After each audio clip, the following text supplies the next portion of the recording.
कोणत्याही पक्षाची असो, आता ताईनं सांगितलं की बाबा रे ही योजना आता झाली, तिला सांभाळा. माझं तर म्हणणे तुमच्याच हाताने पूर्ण झाली पाहिजे. दीपक, तुला सांगितलंय सांभाळ, चांगली सांभाळ रे बाबा. ताई तुम्ही आश्वासक सांगाल म्हणजे मी केली, मी सांभाळीन. आता isakal.com आहे देशातील नंबर 1 ची मराठी न्यूज वेबसाईट. प्रत्येक अपडेटसाठी isakal.com ला नक्की भेट द्या. चिंता करू नका. तुम्ही असं बोललं तर त्याला आता धडधड व्हायला लागले की मी केली, चांगली सांभाळा. मला समजत नाही काय बाकी त्याच्यात, पण चिंता करू नका, मी तुमच्या पाठीमागे. भाजपमध्ये लय लोकांची कमी, शेर शायरी म्हणणारी तर नाहीच आमच्याकडे. परवा नशिबाना कैलास गोरंग द्यायला आले. आता काही करा, इथे बी आम्हाला एक पाहिजे कोणी असं मला. तुम्ही कधी ऐकलं का माझ्या तोंडून शेर? कधी शायरी ऐकली का? संतोषच्या तोंडून ऐकली का? ती विद्याच प्राप्त झाली नाही. त्याच्यामुळं मी कौतुक करतो तुमचं की आश्वासक भाषण ऐकायचं तुम्हाला तुमचं. तेवढे वेळाबाई साहेब म्हणले की आता लई कमी करा, पण बरं झालं तुम्ही बोलल्या. लोकांनाही समजलं की ताईनं जाता जाता सांगितलंय की असं करावा म्हणून. तर चिंता करू नका, मी रावसाहेब दानवे तुमच्या पाठीला. चिंता करू नका. की जाफराबाद साहेब एक छोटा तालुका आमचा, 100 गावचा तालुका आहे. पूर्वी तालुक्यात 2 भाग होते. 35 गाव माझ्याकडे होते, बाकी गाव बदनापूर मतदारसंघात होते. मला 35 वर्ष या तालुक्याची सेवा करण्याची संधी मिळाली. रोडच नव्हते, धोळखडा, फिरवडा, मावरा, चापाण्या, कोथरूड, घाणखडा हे सगळे बिना रोडचे गाव होते. फक्त येवत्याला रोड होता, मावरा सरकोमध्ये येवत्याला रोड होता. आज जाफराबाद तालुक्यात एकही गाव असं नाही की ज्या गावात रोड नाही. या जाफराबाद मधून तुम्ही नागपूरला चला, आता सिमेंट रोड आहे. जाफराबाद मधून तुम्ही जालन्याला चला, सिमेंट रोड आहे. जाफराबाद पासून चिखलीला जायला फक्त आम्ही डांबर आहे. पण जाफराबाद पासून संभाजीनगरला जा, सिमेंट रोड आहे. जाफराबाद पासून सोलापूरला जा, सिमेंटचा रोड आहे. जाफराबाद पासून जळगावला सिमेंटचा रोड आहे. जाफराबादून अकोला देव फाटा ते राजूर मार्गे फुलंब्री जर नाशिकला गेले तरी सिमेंटचा रोड आहे. सगळ्यात महत्वाचं जर त्या तालुक्याचा विकास करायचा असेल तर कनेक्टिव्हिटी महत्वाची असते. कनेक्टिव्हिटी महत्वाची, आणि चारही बाजूला आमचा तालुका सिमेंट रोड नसला, चारही बाजूला जोडला. आणि शेतकरी बांधवांना मी सांगू इच्छितो, जर तुमचा विकास करायचा असेल, एक या 3 गोष्टी महत्वाच्या, त्यामध्ये पाणी, रस्ते आणि वीज. मी या राज्याचा कोळसा मंत्री होतो. मला मोदीजींना सांगितलं की तुमचं डिपार्टमेंट जरा पहा काय चाललंय कोळशाच्या संदर्भात सांगा. मी आणि आमचे मंत्री बसलो, तेव्हा रिपोर्ट असा आला की पुढच्या काळात ही वीज जी आहे, आपण बोलतो 80% वीज ही कोळशापासून तयार होती. 80%, 20% वीज ही दुसऱ्या कारणात तयार होती. पण जेव्हा लक्षात आलं की पुढच्या काळात फक्त 30 वर्ष पुरण एवढाच कोळसा आपल्या देशात आहे, मग 30 वर्षानंतर काय करायचं? दूरदृष्टीचे प्रधानमंत्री आहे, त्यांनी सांगितलं 30 वर्षानंतरची सोय काय? तेव्हा देशाच्या प्रधानमंत्र्यांनी सांगितलं की केवळ वीज ही कोळशावर अवलंबून ठेवू नका, तर सोलर पॅनल बसून शेतकऱ्यांची वीज आज तुमच्या साहेबांच्या गावातून आम्हाला वीज येते, कोरडीतून. साहेब कोरडी जे राहणार आहेत त्यांच्या कोरडीमधून वीज येते आपल्याला नागपूर नव्हता. पण पुढच्या काळामध्ये या जाफराबाद तालुक्यामध्ये जी वीज निर्माण होणार आहे ती जाफराबादच्या चापानेरला वीज तयार होणार आहे, जाफराबादच्या कुंभारझरला वीज तयार होणार आहे. त्या ठिकाणी जमीन घेऊन सोलर पॅनल बसवले जाणार आहे आणि शेतकऱ्याला 12 तास वीज दिल्या जाणार. आणि पुढचा काळ झाला की 5 वर्ष राज्य सरकारनं सांगितलं की शेतकरी बांधवांनो चिंता करू नका, मागचे बिल भरून टाका, ते बी माफ, आणि पुढचं 5 वर्ष तुम्हाला बिल येणार नाही. ही व्यवस्था आपल्या राज्य सरकारने केली. आणि प्रत्येक शेतकऱ्याला सोलार पंप दिलेला आहे. कोणाला सोलार पंप मिळाला रोड हातकावर येतं, कोणाला पंप मिळाले, काही मिळाले काही मिळायचे. पण ज्यांना मागणी केली ऑनलाईन त्यांना सगळ्यांना सोलार पंप मिळणार आहे. आणि त्यामुळे विजेचा प्रश्न सुटला, रस्त्याचा प्रश्न सुटला, पाण्याचा प्रश्न सुटला. मी परवा संतोषला काल सावरखेडच्या सोनखेडच्या धरणाचं पाणी पूजन केलं. त्याच्या अगोदर 2 दिवस मी सोनखेडच्या धरणावर आणलो. खरंय काय साहेब, मी कोणीच नाही आता, सरपंच मी नाही गावचा, पण पट्ट्यात जातो धान धान धान तेवढेच लोक त्याच्यावर माझी बातमी येणार ना. माझी बातमी का मी नाही गेलो, नाही बातमी आली मग सांगा. पण माझी तोल हात जोडून विनंती, संतोषला बी तुम्हाला बी, संतोषनं केलेले काम एका कागदावर आणा, कल्याण काळेनं केलेले काम एका कागदावर आणा. तुमच्या कामावर जाणार, तुमच्या कामावर जाणार मी देवाची शपथ सांगतो. रामराजा रावसाहेब दानवेच्या काळात व्हायला असेल सोनखेड धरणासारखे तर मला जावंच लागेल. तर मला अजून लोकसभा सांभाळायचं आहे. मी सोडला नाही, पळवलं नाही मी, आता मी सोडलं नाही. त्यामुळे तुम्ही चिंता करू नका, तुम्ही दोघे माझ्यापेक्षा लहान आणि सगळे लय लहानपणी पाहिले, याला सांभाळलेलं लहानपणी म्या. यांचे मामा माझे मामा एकाच गावचे, त्याच्यामुळं तुम्ही माझ्यापेक्षा लहान आहे. आणि त्यामुळं बातमी संतोष म्हणला तर मी म्हणला पण त्याला म्हणून टाकलं बाप बाप होत आहे.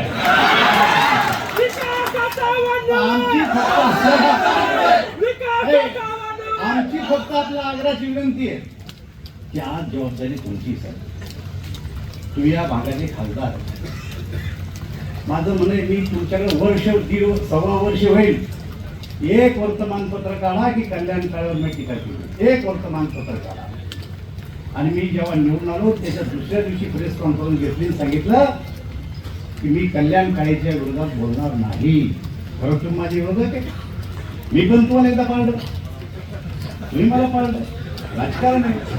पण परवा कुंभी बसेल असताना एक बैठक झाली, सभा झाली, आणि त्या सभेमध्ये इंग्लिश स्कूलची, त्या सभेमध्ये म्हणलं 35 वर्ष रावसाहेब दानवे आमदार झाले, आमच्या तालुक्याचा विकास झाला. पट्ट का तुम्हाला पडलं नाही, विकास केला तुमच्या तालुक्याचा? पण त्याला काही तुम्ही उत्तर दिलं नाही. द्यायला पाहिजे, माझं मत असेल द्यायला पाहिजे उत्तर. अरे बाबा हे रस्ते झाले,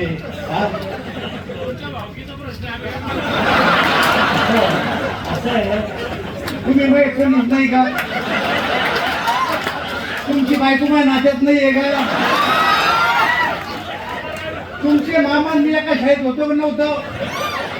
तुमची आईनं मला कडावर गेले निलाबाईनं. तुमची मावशी कंटावती बाई तिने सगळे घेळले.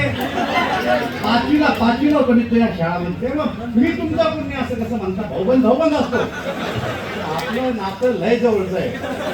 त्याच्यामुळे तुम्ही या गोष्टी मला कोणी बोलतो तुम्हाला चांगलं वाटतं तुम्ही कुशल गुपचूप बसता. असं काही करू नका बाबा. मला सांगायला राजा हो, तुम्हाला कधी आठवलं मी टीका केली? तुम्ही तर काँग्रेसचे, ते बी काँग्रेसचे, नाही टीका केली तुमच्याकडे. आणि तुम्हाला सांगतो नाही करणार अशा फालतू धंद्यात मी जाणार नाही. अरे मला 35 वर्ष करते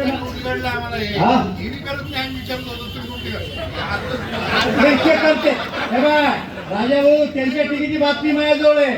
चला बोला, होऊन जाऊ दे एकदा. त्यांच्या टिकेची बातमी माझ्याजवळ आहे. अरे मी कसं आहे तुम्हाला माहिती आहे, त्याला बी माहिती आहे. मग काय जरी ना घे मग पण मी पाळतो की नाही. खासदार असं नाही, खासदारावर मी काहीतरी वापरलं आणि माझ्या प्रोटोकॉल प्रमाणे मी जरी आज कोणीच नाही तरी मला जो दर्जा दिला, पक्षानं दिला, लोकांनी दिला, सरकारने दिला, त्यात एकदा खाली जाऊन मी आता काही बोलणार नाही. लक्षात खाली जाऊन बोलणार नाही. करीन टीका करण्याची भाजपची चांगली पद्धत राजा भाऊ. मी लहानपणी अटल बिहारी वाजपेयीचं भाषण ऐकायला ESTला सोलापूरला गेलो. अटल बिहारी मला आमदार व्हायचं होतं, मला खासदार व्हायचं होतं, मला काही नव्हतं व्हायचं, पण अटलजी आमच्या डोक्यात बसलं नाही. अटलजी म्हणजे एक या देशाचा महान पुरुष. रात्री अटलजी आले आंध्राहून, बावनकुळे साहेब, आणि आंध्राहून आल्याच्या नंतर त्यांनी भाषण केलं. अभी मैं आंध्रा से आया, वहाँ के लोगों ने मेरे शिकायत किया कि हमारे आंध्रा के मुख्यमंत्री टी अंजया रोज दिल्ली जाते हैं, रोज वापिस आते हैं. तो मैंने ऐसे एक सभा में बोल दिया कि टी अंजया मुख्यमंत्री है या कोई टपाल वाला है. तो दूसरे दिन टपाल वालों ने मेरे खिलाफ संप करा दिया कि हमारी कितनी टपाल वालों आठ जो करा दिया. की भाजपची टीका करण्याची पद्धत. मी टीका करीन तुमच्यावर, अशी करीन ना तुम्हाला समजणार नाही काय. त्यामुळे तुम्ही बेफिकार राहा. मी टीका करणार नाही. 5 वर्ष तुम्हाला मोकळे, तुम्हाला मी संतोषला बी मोकळे, पण नाही बातम्या तुम्ही भटवण नका. काय करावं. बावनकुळे साहेब एक दिवस शेतात गेलो, आमचे दोस्त मित्र होते, मक्का खायला लागलो आणि हात रुमाला फक्त असा असा हवा लागलो, साऱ्या चॅनलवर आला.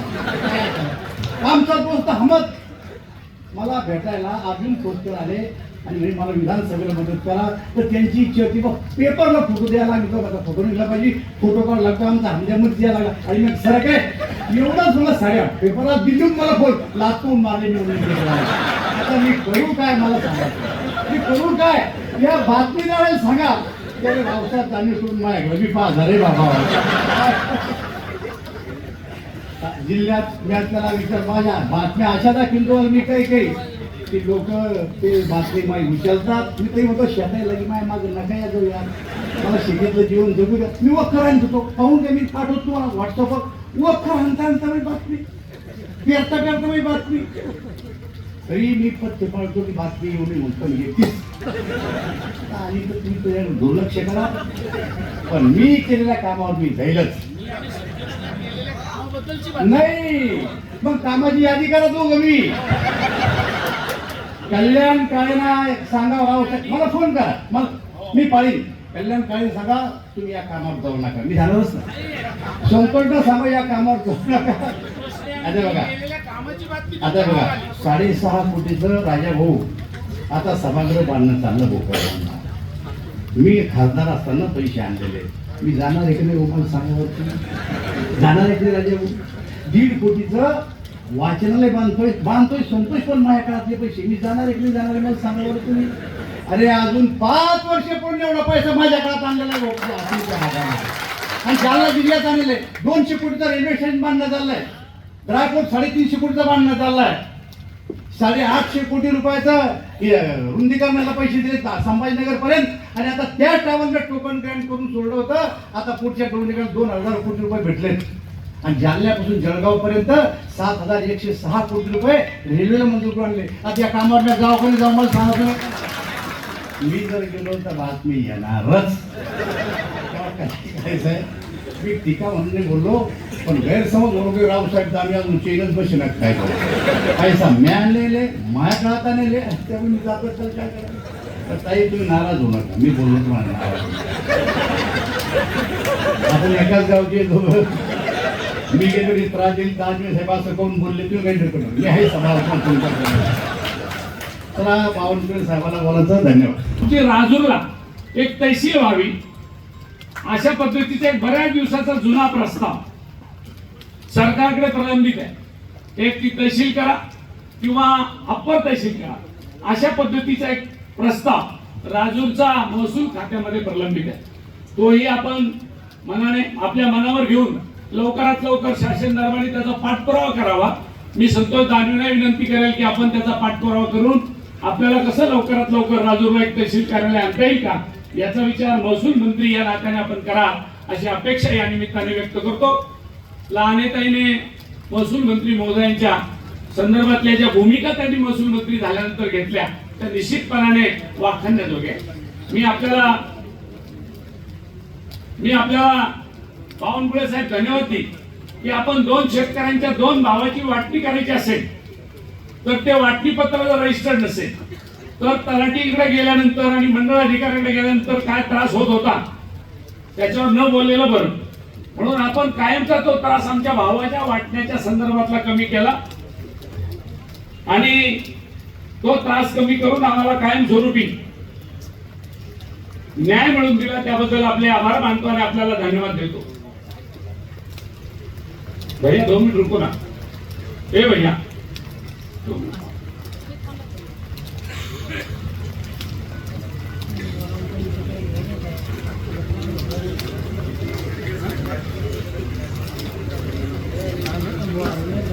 बावनकुळे साहेब काम मंजूर करून आणतो. बावनकुळे साहेब संतोष दानवे आणि मी आणि बातमी येते रावसाहेब दानवे पाटलांनी काम मंजूर करून आणलं. मला एक कळलं ना संतोष भाऊ तुमच्या हातात अजून दानाने कपाटाच्या किल्ल्या दिलेले दिसत नाहीत पूर्ण. बातमी झाली बरं.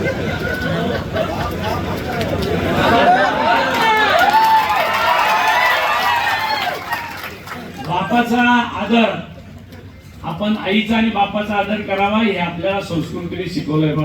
आपल्या संतोष भाऊ निश्चितपणाने तो त्या ठिकाणी आदर केलाच पाहिजे. परंतु लोकशाहीमध्ये जेव्हा तुम्ही आणि मी सरकारमध्ये काम करतो त्यावेळेला बातमी मात्र दानवे साहेबांच्या नावाने छापून आली. आता मी म्हणलं याला काय करावं लागतं, मी या दानवे साहेबाला विचारणार आहे याच्यासाठी काय करावं लागतं. दानवे साहेब ही कल्याण काळे आणि संतोष दानवे योजना मंजूर करून आणतात आणि बातमी मात्र तुमच्या नावाने, ही काय मागणी.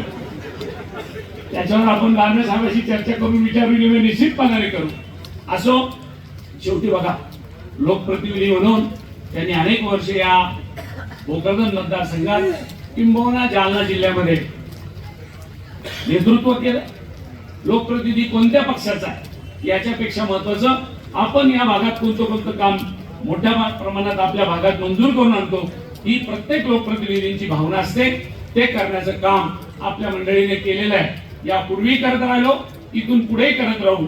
आणि पुन्हा एकदा आपल्या सर्वांच्या वतीने मी या पाणी पुरवठ्याच्या योजनेच्या संदर्भात सरकारचे, दानवे आमदार दानवेंचे आणि बावनकुळे साहेबांचे आभार मानतो आणि थांबतो. धन्यवाद. जय हिंद, जय महाराष्ट्र. देश विदेशातील प्रत्येक घडामोडींचे लाईव्ह अपडेट मिळवण्यासाठी आता साम टीव्हीच्या सर्व सोशल मीडिया प्लॅटफॉर्मला लाईक, फॉलो आणि सबस्क्राईब करा. तसंच सर्व नोटिफिकेशनसाठी बेल आयकॉन प्रेस करायला विसरू नका.